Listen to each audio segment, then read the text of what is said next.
How do you survive when escape is impossible, ammunition is limited, and 40 enemy soldiers are closing in from every direction? That was the question facing an air observer who, in a matter of minutes, went from being a pair of eyes in the sky to the most isolated man on an entire front line. What happened next defied logic, doctrine, and every survival instinct taught in war. The mission had started like dozens of others. Routine, on paper, aerial observation, terrain mapping, artillery, coordination, the kind of assignment experienced crews barely talked about afterward.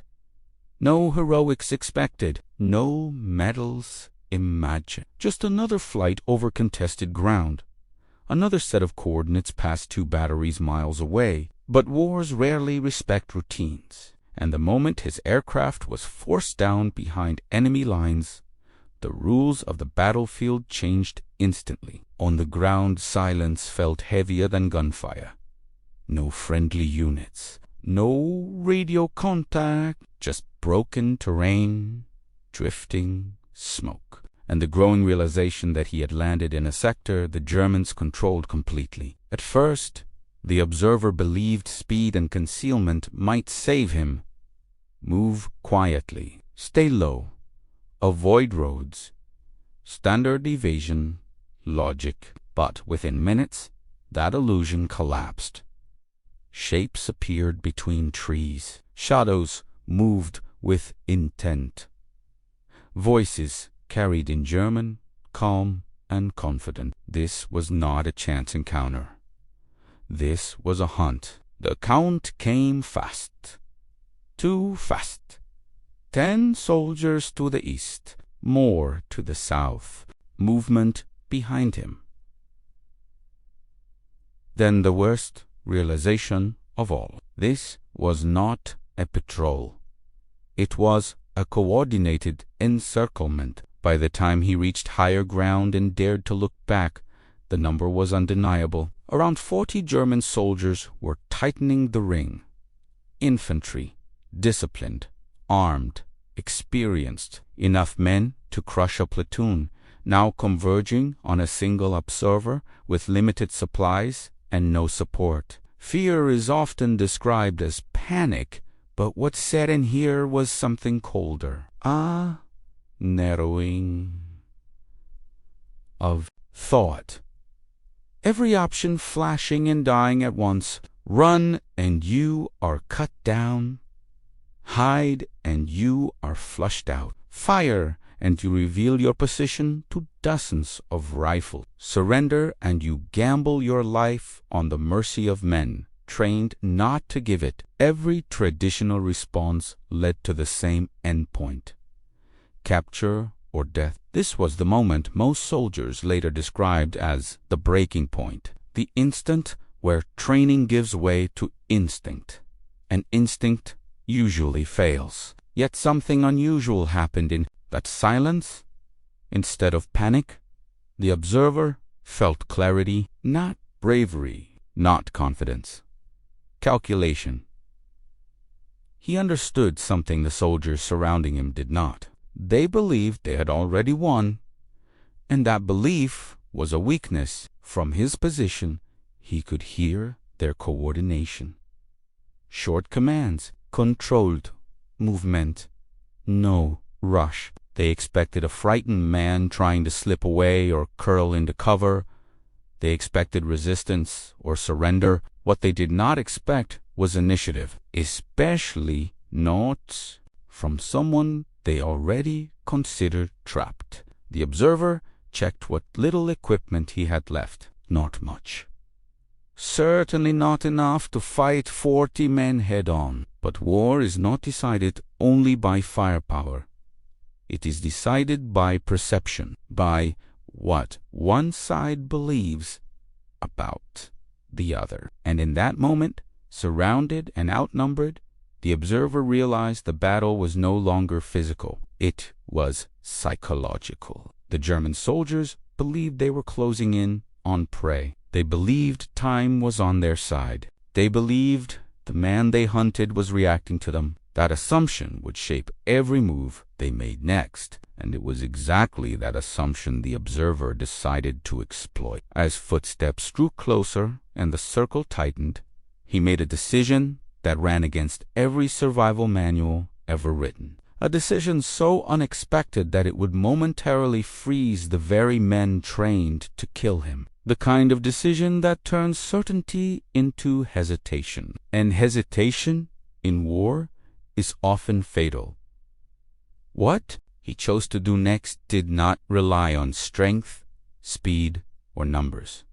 It relied on shock, on breaking the script of the battlefield so completely that 40 armed soldiers would suddenly question what they were facing, and in the seconds that followed, the entire front would hear about it. If this story has already captured your attention, imagine what comes next. Take a moment to hit that like button, because every click helps share these incredible moments of ingenuity and bravery with more viewers who deserve to witness them. Don't forget to subscribe to the channel so you never miss the untold stories that history almost forgot, stories where one person's split-second decision can change the course of battle. Most importantly, leave a comment below. Tell us where you're watching from, or share what you would have done in this impossible situation. Understanding the mindset, the tactics, and the stakes is key to appreciating the full story. Your engagement keeps these stories alive, and it also lets us know that these acts of courage still inspire and teach today. To fully grasp the magnitude of what this air observer faced, we need to step back and understand who he was and why he was even in this perilous position. He wasn't a frontline infantryman trained to navigate firefights on the ground. He was an observer, a specialized member of the aerial reconnaissance units, whose role was as much about patience and perception as it was about survival. His eyes were the Army's eyes, scanning the battlefield from above, translating what he saw into actionable intelligence for artillery, troop movements, and strategic decisions. Each note he took, each observation he radioed back, had the potential to save dozens of lives or to determine whether a battalion advanced or held its position. That weight of responsibility over a man who didn't know his name, yet depended on his focus and judgment, was immense. And when he was forced down behind enemy lines, that responsibility didn't vanish. It intensified. His background was a mix of rigorous military training, field experience, and a temperament honed to analyze rather than react, to see patterns where others saw chaos. He had been trained to calculate trajectories, anticipate enemy movements, and make split-second judgments while remaining completely exposed. His knowledge of terrain, enemy behavior, and the limitations of his own equipment made him a unique asset, but also a singular target. Now, surrounded by 40 armed German soldiers, the very skills that made him invaluable were put to the ultimate test. Every step, every movement, every glance could be interpreted, misinterpreted, and exploited by the soldiers encircling him. There was no margin for error. The stakes were not theoretical, they were absolute, immediate, and deadly. The observer's role in the larger scheme of the battlefield often goes unnoticed. Yet it was this very role that made him a critical node in the chain of command. He carried maps, signal devices, binoculars, and a sidearm that, while serviceable, could not match the firepower or numbers of the forces converging on him. The contrast was stark. A single trained mind and a few tools against a coordinated, heavily armed squadron of enemy soldiers, each trained in standard tactics, each expecting the predictable movements of a man outnumbered and outgunned. The Germans assumed their advantage was absolute, but they underestimated the observer's ability to read the battlefield as a whole, to perceive more than just what was immediately in front of him. as he crouched in the low grass and shadows. Every decision was influenced by his understanding of the terrain, the enemy's psychology, and the flow of battle that only someone with aerial perspective could comprehend. The circle tightening around him wasn't just physical, it was cognitive, a mesh of fear, expectation, and strategic anticipation. He could see patterns in their movements, detect pauses, sense hesitation in commands, and realize that even seasoned soldiers made predictable errors when they assumed control. This awareness became his weapon. Awareness, observation, and calculated risk-called tools of a man whose role was to observe, not to fight, yet who now had to translate intelligence into immediate survival tactics. He also understood the significance of timing. A misstep, an early movement, a misjudged breath could alert the enemy to his position. But patience could work in his favor. He could force the German soldiers to act, to commit to choices that would reveal weaknesses. By understanding their likely responses, he could manipulate the battlefield mentally even before he acted physically. Every calculated hesitation, every subtle shift in posture or gaze became a psychological lever. This wasn't just survival, it was strategy at its purest, a high-stakes game of mind and perception where a single lapse could mean death and a single insight could mean turning a hopeless situation into one that shocked everyone watching. From this perspective, his role and capabilities were illuminated. He was the observer who now had to become a tactician on the ground, using everything he had learned from the skies, transforming knowledge into action. The stakes of his capture weren't just personal. They carried operational consequences. Should the Germans realize his skill, they would know that their plans were compromised. They would know that the information he had gathered could still guide artillery or troop movements even in this isolated position. This understanding intensified both his urgency and his focus. Every move from the Germans became data. Every sound, every shifting shadow, every footfall was information to be interpreted, understood, and leveraged. By combining his aerial training, his observational skills, and an intimate understanding of enemy psychology, he prepared for a response that would defy the Germans' expectations and challenge conventional thinking on the battlefield. In essence, he was about to demonstrate how a single observant mind, even when seemingly trapped, could manipulate the outcome of an engagement far beyond its apparent physical limitations. The first sign that this was no ordinary encounter came from the rhythm of movement around him. German soldiers did not rush. They advanced with measured confidence, spacing themselves carefully, communicating in short, controlled bursts. This was textbook encirclement, a tightening ring designed not to provoke panic, but to drain options. Every minute that passed reduced his chances. Every step they took was deliberate, practiced, almost routine. That calm was more terrifying than chaos, because it meant they believed the outcome was already decided. From his concealed position,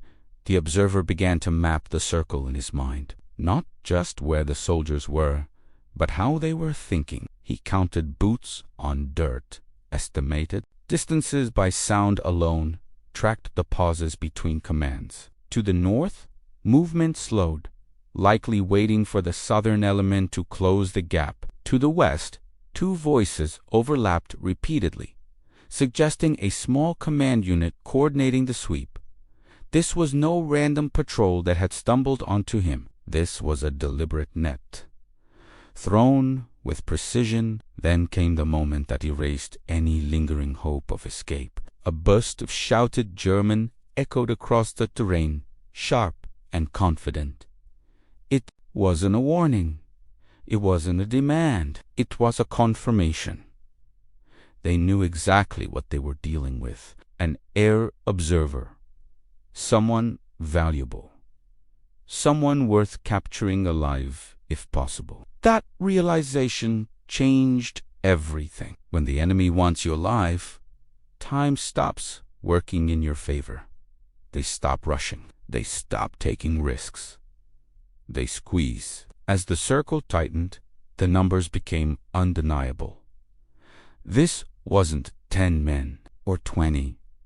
This was close to 40 soldiers, spread wide enough to prevent breakouts, yet close enough to converge in seconds. Rifles were no longer slung.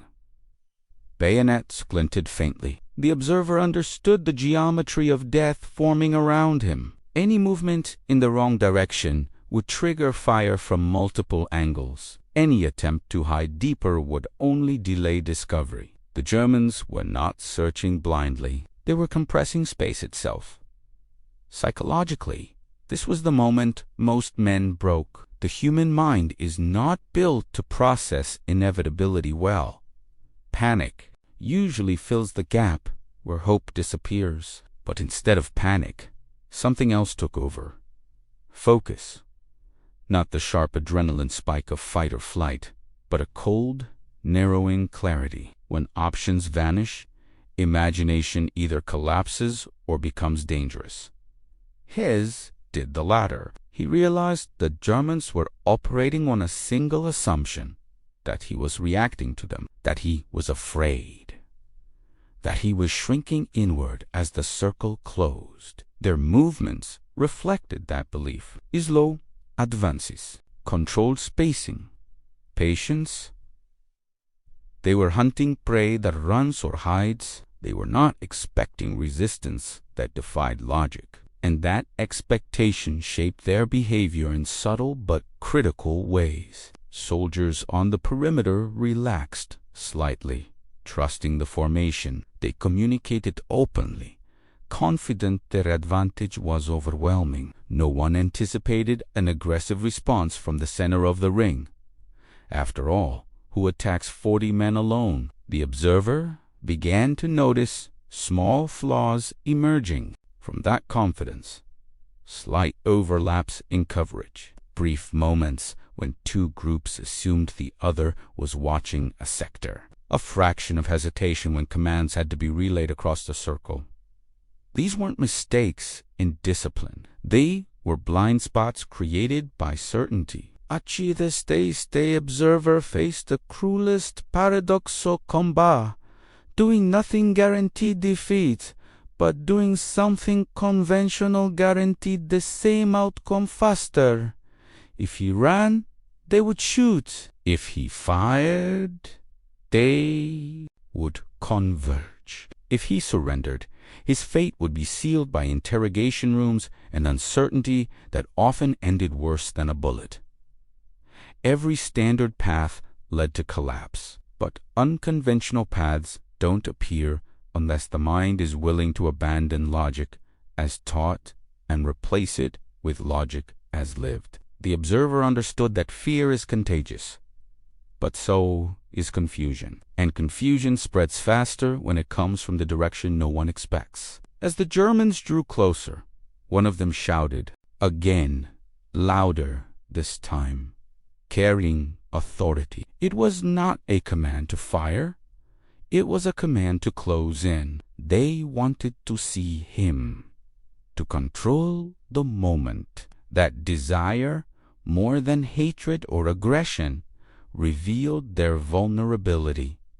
They wanted certainty, and certainty in war is a luxury that can be exploited. The observer's breathing slowed, not because he felt safe, but because he had made a decision rooted not in firepower or escape, but in perception. If he could shatter the story, the Germans believed that they were inside, even for seconds, the entire geometry of the situation could change. Soldiers trained to advance on a trapped man were not trained to reassess reality when that man suddenly behaved like the threat. This was the turning point, the moment where fear stopped being a weakness and became raw energy waiting to be redirected. The circle was almost complete now. Voices were close enough to distinguish tone, not just words. Boots shifted, rifles adjusted. 40 men, fully convinced the next moments would unfold exactly as expected. At this stage, every obvious option sat on the table like a loaded weapon pointed back at him. The problem wasn't choosing what to do. The problem was that each conventional choice guaranteed a predictable, fatal outcome. This is where most stories simplify reality, turning complex decisions into heroic cliches. But the truth was colder, harsher, and far more calculated. The first option was flight, run, break through the weakest part of the circle, and trust speed to do the rest. On paper, that sounds plausible. In reality, it was suicide. 40 soldiers were not standing still. They were positioned precisely to prevent exactly that move. Any sudden sprint would trigger reflexive fire from multiple angles, even if he made it 20 meters. Even if the first shots missed, the second wave would not. Running only works when surprise exists. Here, surprise was already gone. The second option was concealment. Stay still, sink deeper into cover. Let the Germans pass by. That strategy works against patrols, not against The observer knew this well. He had spent countless hours watching enemy movements from above, learning how sweeps functioned. Encirclements are designed to collapse inward. Trees get checked. Shadows get probed. Grenades get tossed into suspicious cover. Hiding was not survival. It was a delayed execution. The third option was resistance. Open fire. Take as many with you as possible. This was the most emotionally tempting choice because it restored a sense of agency, but tactically it was meaningless. His weapon, whatever limited arms he carried, could not suppress 40 rifles. One shot would reveal his exact position. 10 seconds later, the circle would collapse violently. Resistance here wasn't bravery. It was mathematics. Then there was surrender. Hands up. Step into view. Hope for capture instead of death. This option haunted him more than the others, not because surrender was cowardice, but because it replaced certainty with a different kind of terror. As an air observer, he carried knowledge, coordinates, patterns, operational insight. Even if he said nothing, even if he resisted interrogation, his value made him dangerous to keep alive. In wars like this, surrender was not an ending. It was a corridor with no visible exit. Each option failed for a different reason, but they all shared one fatal flaw. They assumed the observer was reacting to the enemy's control of the situation. They accepted the German's narrative that he was trapped, powerless, and waiting for the inevitable. And that narrative shaped every standard response. That was the realization that changed everything. The observer understood that survival was no longer about choosing the least bad option. It was about rejecting the framework entirely. As long as he behaved like a surrounded man, the Germans would behave like hunters. As long as he followed expectations, they would follow procedure, and procedure was designed to crush him. So he stopped thinking like a target. He began thinking like a disruption. This is where training and instinct fused into something dangerous. Years of observing enemy formations from the air had taught him one thing above all others. Battles are decided less by strength than by momentum. Momentum lives in the mind before it ever reaches the trigger finger. When one side believes it understands what is happening, it moves confidently. When that belief fractures, hesitation creeps in. Orders slow. Individuals wait for confirmation. And in that pause, the balance shifts. The Germans were confident because everything matched their expectations. A downed airman, alone, surrounded, passive. Every second that passed reinforced their sense of control. They were not rushing because they didn't need to. They believed time favored them. That belief was their weakest point. The observer realized that none of the obvious options addressed that weakness. Running, hiding, fighting, surrendering, all reinforced the same story: a trapped man trying to survive. What he needed was an action that broke the story itself, something that forced 40 soldiers to reassess what they thought they were facing. Not a defense, an interruption. This wasn't about bravery. It wasn't about aggression. It was about cognitive shock, the kind of shock that makes trained soldiers hesitate because reality no longer aligns with expectation. Soldiers are trained to respond to threats, not contradictions. And contradictions, when introduced at the right moment, create paralysis.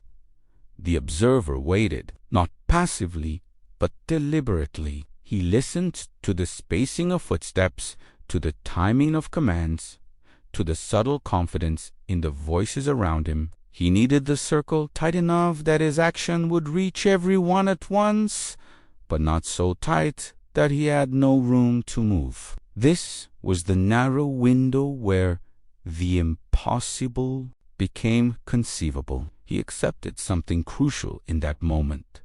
Whatever he was about to do might still fail, but doing nothing guaranteed failure, and doing something unpredictable offered at least a chance to invert the situation, if only briefly.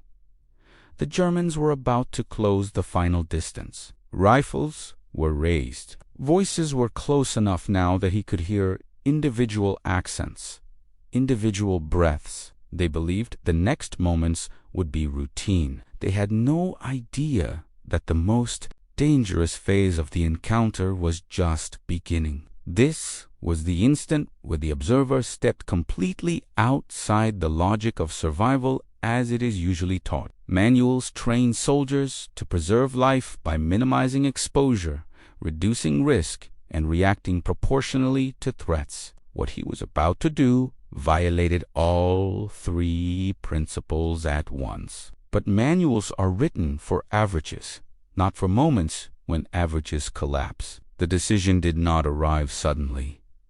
It crystallized, a single idea, forming from dozens of small observations made over minutes that felt like hours. The Germans were confident, too confident.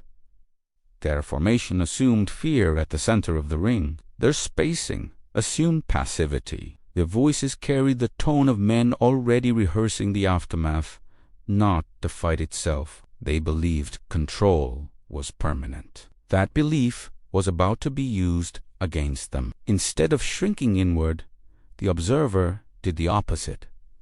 He prepared to expand outward, not physically, but psychologically. He understood that soldiers surrounded by certainty become vulnerable to disruption. And disruption does not require firepower. It requires audacity timed precisely enough to fracture assumptions. He reviewed his resources one last time.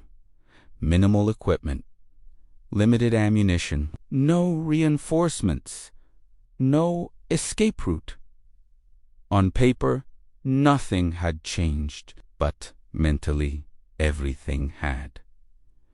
The battle was no longer about survival. It was about initiative. Whoever controlled the next 10 seconds would control the entire encounter. The Germans expected one of four things: a desperate sprint, a hidden man flushed out, a burst of futile gunfire, or a surrendering figure stepping into view.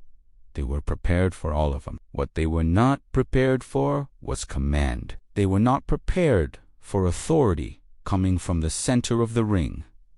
That was the pivot. The observer understood something most people never experience firsthand. In moments of extreme stress, the human brain does not analyze symbols, ranks, or uniforms first. It analyzes confidence, tone, timing, direction. A voice that sounds certain forces the brain to pause and reconcile what it hears with what it expects to see. That reconciliation takes time, sometimes only seconds. But seconds are enough. He chose the most dangerous possible weapon available to him in that moment, not his firearm, his voice, but not as a plea, not as a shout of fear, as a command. This choice was not random. It was rooted in his experience watching battlefield dynamics from above. He had seen how quickly formations broke when orders conflicted, how hesitation rippled when authority seemed ambiguous. Soldiers trained to follow orders struggle when two realities collide at once. He waited until the circle was tight, too tight for easy withdrawal, too tight for instant coordination if something went wrong. He let the Germans commit fully to the belief that the situation was resolved. Boots slowed, rifles steadied. Voices lowered, then he acted. The observer rose from cover deliberately, not rushing, not panicking. He stepped into partial view just long enough to be seen, then moved with purpose, not retreating, but advancing a step. His posture was upright, his movement controlled. Everything about his body language contradicted the narrative of a trapped man. And then he spoke, not in English. In German, the words themselves were simple, sharp, commanding, not shouted wildly, but projected with authority. The kind of tone used by officers issuing orders under pressure, the kind of tone that implies consequences for hesitation, the kind of tone that assumes compliance. For a split second, the battlefield froze. 40 soldiers heard something their brains were not prepared to process. A lone man, supposedly trapped, issuing commands instead of begging or firing. That moment forced an impossible question into their minds. Who is this? What does he know? Why is he not afraid? And in what? When soldiers start asking questions instead of acting, momentum dies. The observer did not wait for the confusion to resolve. He layered it. One statement followed another, delivered with certainty, with urgency, with the cadence of authority. He used movement as punctuation, stepping where no trapped man should step, gesturing where no prisoner would dare. The Germans hesitated, not because they believed him fully, but because they no longer fully believed themselves. Hesitation spread unevenly. Some soldiers tightened grips on their rifles. Others glanced sideways, looking for confirmation that no one else understood what was happening either. Commands overlapped. Responses came late. The circle stopped tightening. And that pause, measured not in minutes, but in heartbeats, was everything. Because once a formation stops moving as one, it becomes vulnerable to cascading doubt. Soldiers begin to wait instead of act. They seek reassurance instead of initiative. And in those moments, even overwhelming numerical superiority becomes fragile. The observer had not escaped yet. He had not won, but he had achieved something far more important. He had broken certainty. And once certainty fractures, the rest can collapse faster than anyone expects. The first action was not violent, and that was precisely what made it so effective. Violence would have confirmed expectations. Confusion did the opposite. The observer understood that hesitation, once introduced, had to be fed carefully or it would collapse back into control. Shock alone fades quickly, unless it is reinforced. So he followed his initial command with movement that made no tactical sense to the men watching him. Instead of backing away, instead of dropping low, He moved laterally across open ground for several steps, not fast, not slow, measured, purposeful. The kind of movement associated with someone who knows exactly where the danger is and isn't. That choice forced every German soldier in the ring to make a micro-decision at the same time. Do you fire? Wait. Do you look to your left to see if someone else is reacting first? That simultaneous hesitation created the first crack in the formation. The observer continued speaking in German, not repeating the same command, but varying it just enough to sound operational rather than rehearsed. He referenced directions, he referenced timing, he referenced consequences. None of it needed to be perfectly accurate. It only needed to sound specific. Specificity creates credibility under stress. Vague threats are ignored. Detailed assertions forced the brain to engage. Several soldiers lowered their rifles slightly, not because they trusted him, but because their minds were now overloaded. They were processing conflicting inputs: visual confirmation of a lone man, auditory confirmation of authority, behavioral confirmation of confidence. Those elements did not align, and alignment is what soldiers rely on to act decisively. Then came the most destabilizing move of all. The observer stopped speaking. Silence returned, but it was no longer calm. It was charged. Silence after a command feels different than silence before one. It forces anticipation. The Germans waited for something else to happen, for clarification, for reinforcement, for a counter-command from one of their own officers. That pause stretched longer than it should have. No one spoke. No one fired. The observer used that silence to reposition again, changing angles, ensuring no single soldier could feel personally responsible for taking the first shot. Responsibility diffused across the ring. Diffused responsibility is deadly to coordination.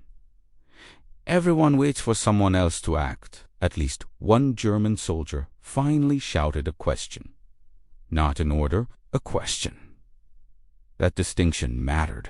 Questions indicate uncertainty. Uncertainty spreads faster than fear because it feels rational. Other voices joined in, overlapping, not shouting at the observer, but at each other, clarifying, confirming, asking who was in command. That was the moment the observer had been waiting for.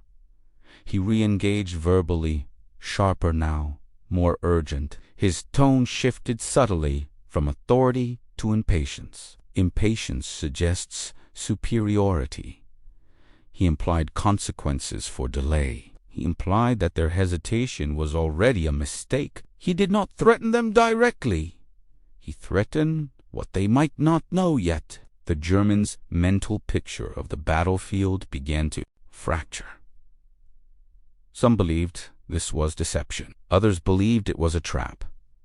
A few began to suspect hidden forces nearby, not because they saw anything, but because the observer's behavior made more sense if support existed than if it did not. Humans seek explanations that preserve logic. 40 soldiers being verbally dominated by one man made no sense unless something unseen balanced the equation. That assumption spread silently. Rifles shifted toward tree lines instead of toward him. Heads turned. Peripheral awareness expanded outward. The ring loosened without anyone issuing an order to loosen it. Space appeared where none had existed moments before. The observer seized it. He did not run. Running would collapse the illusion instantly. Instead, he moved with the same deliberate pace, slipping through the thinnest section of the ring as if it had always been open. His posture never changed. His confidence never broke. Even as distance grew, he continued to behave like someone still in control. Behind him, the Germans hesitated again.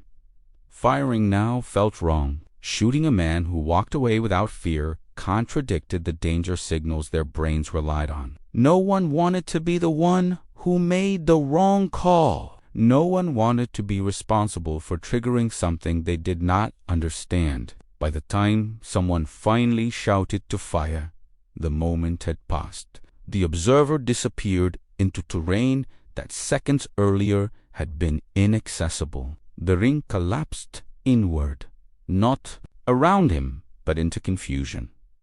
Orders overlapped. Accusations followed. Some soldiers swore he had support. Others insisted he had bluffed. None of that mattered anymore. What mattered was the outcome. 40 armed soldiers had surrounded a single air observer, and instead of capturing or killing him, they had let him walk out of the circle. Not because they were weak, but because their certainty had been dismantled from the inside. The most dangerous effect of what had just happened was not the observer's escape. It was what it did to the men he left behind. Military units survive on shared certainty. When that certainty fractures, discipline does not collapse immediately. It corrodes, quietly, invisibly. And the German soldiers felt that corrosion spreading through the group almost at once. At first, no one wanted to speak. Silence settled again, heavier than before, because now it was filled with doubt. Each man replayed the last moments in his head, searching for the instant where things had gone wrong. Some convinced themselves they had nearly uncovered a larger ambush. Others believed they had been moments away from disaster without realizing it. A few, more honest with themselves, felt something worse. They felt manipulated.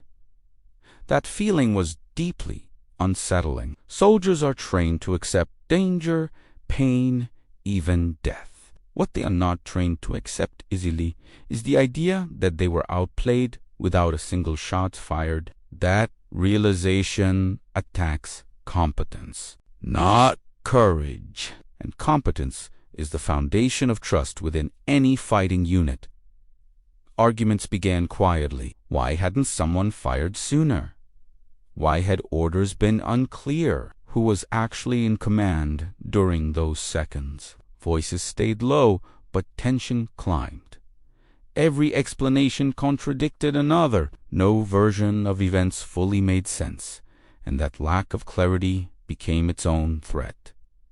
The psychological damage didn't stop there. Once doubt enters a unit, it spreads forward and backward in time. The soldiers began reinterpreting earlier moments through a new lens. Was the observer truly alone? Had they missed signs of supporting forces? Had they been watched from positions they never detected? The brain hates unresolved questions, especially in combat. It fills the gaps with worst-case assumptions. That uncertainty reshaped behavior almost immediately. Patrol spacing changed. Movement slowed. Flanks widened. Soldiers glanced more often toward terrain that had seemed irrelevant minutes earlier. Orders were repeated more frequently, not because they were misunderstood, but because leaders wanted reassurance that they were still being followed. Every small adjustment signaled something deeper. Confidence had been replaced by caution, and caution, while often wise, is also contagious. Other units nearby noticed the change. German soldiers returning from the area spoke in fragments, not full reports. Something strange had happened, something that didn't fit doctrine. Stories traveled faster than facts. By the time the account reached neighboring elements, it had already grown sharper, more ominous. A lone observer, surrounded, issuing commands, walking out untouched. Some dismissed it as exaggeration. Others didn't. In warfare, perception can be as powerful as artillery. The idea that Allied observers might not only gather intelligence, but manipulate enemy formations on the ground unsettled commanders. It suggested an enemy that was unpredictable, psychologically, agile, and capable of turning disadvantage into leverage. That idea alone forced adjustments. German units in the sector began changing engagement procedures. They committed larger numbers before closing. They demanded confirmation from officers before advancing. They hesitated to compress encirclements too tightly, fearing unseen consequences. All of these adjustments slowed operations. Slower operations created gaps. Gaps altered outcomes. Meanwhile, the observer's story moved in the opposite direction on the Allied side. It traveled not as rumor, but as astonishment. Pilots, infantrymen, artillery crews all heard variations of the same account. An observer surrounded by 40 enemy soldiers had escaped without firing a shot. The details differed, but the effect was consistent. Morale lifted. It wasn't because the story promised safety. It promised possibility. The idea that intelligence, confidence, and psychological control could disrupt overwhelming force resonated deeply with men facing long odds daily. It reframed survival not as luck, but as perception. That shift mattered. Soldiers fight differently when they believe they are thinking opponents, not just targets. For the Germans, the incident left a scar. For the Allies, it planted a seed. Both sides understood something important had occurred, even if neither could fully explain it yet. The observer had not just escaped a circle. He had exposed a vulnerability in how formations assumed control, authority, and certainty operated under stress. But the story was not finished, because what followed was the most dangerous phase of all. Not the escape, not the confusion, but the moment when that fragile illusion nearly collapsed, threatening to undo everything the observer had gained. The danger had not ended with the escape. In many ways, it had only shifted form. The observer understood this instinctively as soon as he put distance between himself and the collapsing ring. Psychological victories are fragile. They depend on momentum, and momentum can reverse the instant reality intrudes. One gunshot, one shouted order, one sudden realization, and the illusion he had built could shatter completely. That realization came faster than he expected. As he moved through uneven ground, he heard renewed movement behind him. Not panicked shouting, not blind firing, something worse. Coordination returning. The Germans were recovering from the shock, piecing together what had happened, discarding the more terrifying explanations and replacing them with a simpler one. A bluff. A bold one, but still a bluff. And once that idea took hold, the balance of power threatened to snap back violently. A single rifle shot cracked the air, deliberately placed, not aimed to kill, but to test. It struck the ground ahead of him. A message. We know you are human. We know you bleed. The observer felt the weight of the moment settle onto his chest. If the Germans fully regained confidence now, the terrain that had sheltered him moments earlier would become a trap. His advantage had never been physical. It had been temporal, and time was running out. This was the most dangerous phase of the encounter. Not the encirclement, not the confrontation, but the pursuit that followed. When doubt and certainty collided, the Germans no longer needed to believe he commanded unseen forces. They only needed to believe he was worth stopping. He forced himself not to accelerate. Panic would betray him. A speedy would reveal urgency. Instead, he adjusted course subtly, using terrain to obscure direct lines of sight while maintaining the same deliberate pace that had protected him before. Every step was a gamble. Too slow, and they would close. Too fast, and they would realize the performance was over. Another voice called out behind him. Louder this time. Not a command. A challenge. The tone carried irritation, not fear. That shift mattered. Irritation fuels action. Fear fuels hesitation. The observer knew he had seconds to reassert ambiguity or lose it completely. He stopped. That decision was almost fatal. Stopping broke the narrative of steady authority, but it also created a new question.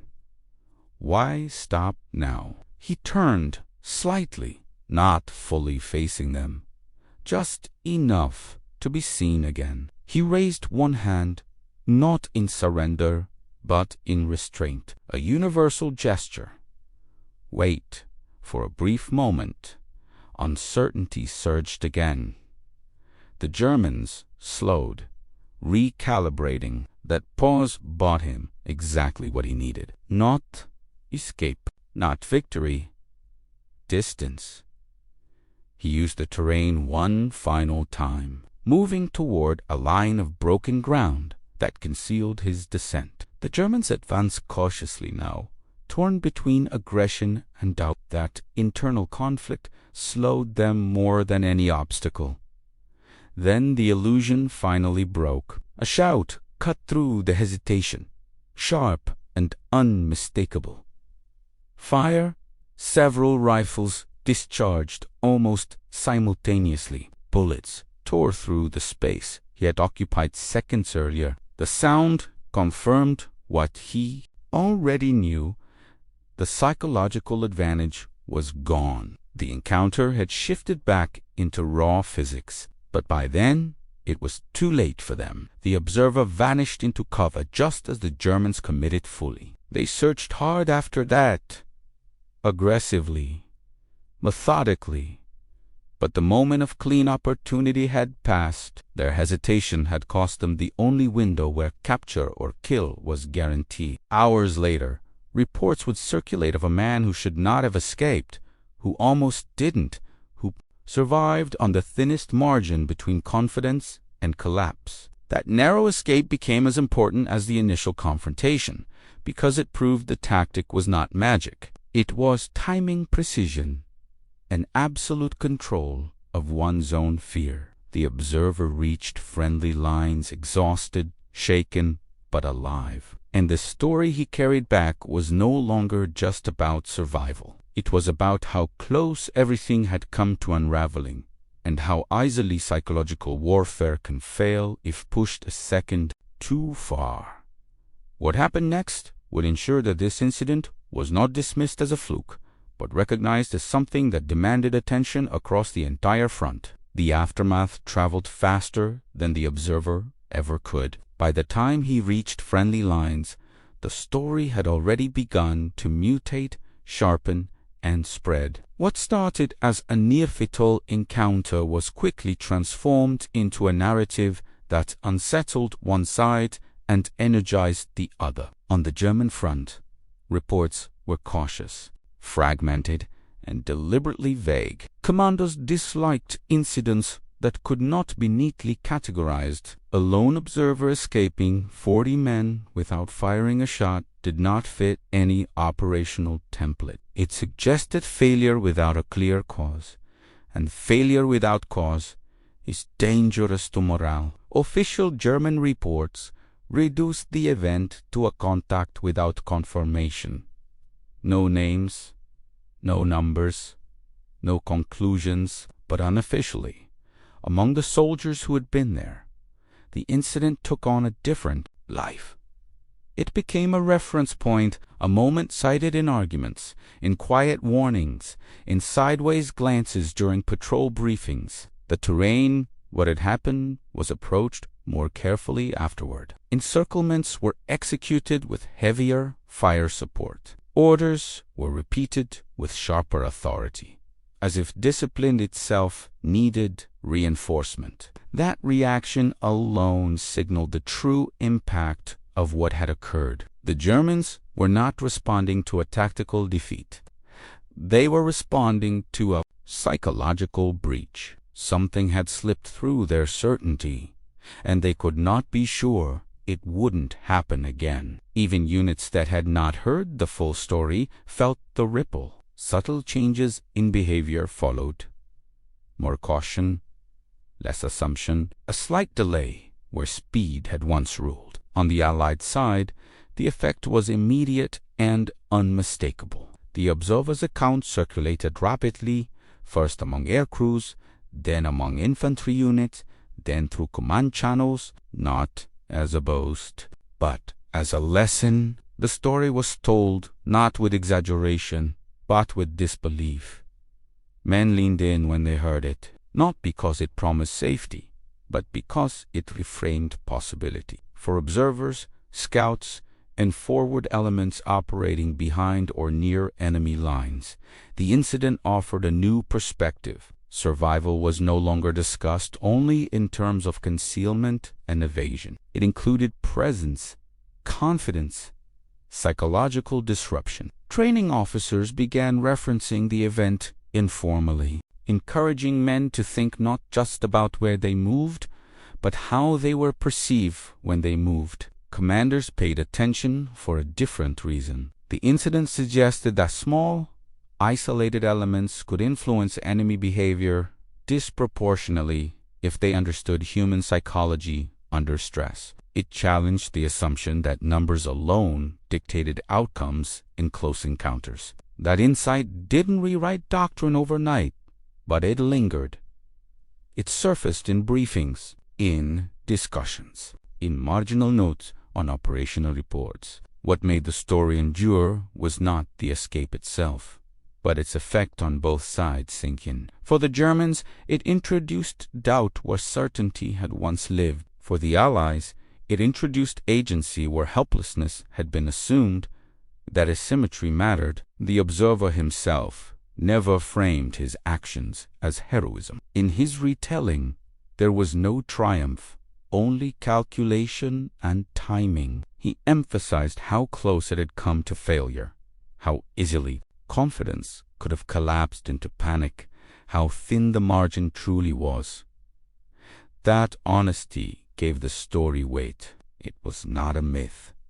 It was a warning and a lesson combined. By the time the front moved on and the war shifted elsewhere, the incident had become part of the informal knowledge pass between soldiers. Not something found in manuals, but something understood. A reminder that battlefields are shaped as much by belief as by bullets. And that realization would not end with this war. It would echo forward, influencing how small unit encounters were understood long after the gunfire faded. What ultimately gave this episode its lasting power was not the escape itself, but what it forced militaries to confront afterward. The war did not pause to analyze the incident, yet its implications quietly seeped into how observers, scouts, and small detached elements began to view their role on the battlefield. The lesson was uncomfortable because it challenged something deeply ingrained, the belief that isolation meant helplessness. For air observers, in particular, the event altered an unspoken mindset. Until then, being forced down behind enemy lines was treated as a countdown. Hide, evade, delay the inevitable as long as possible.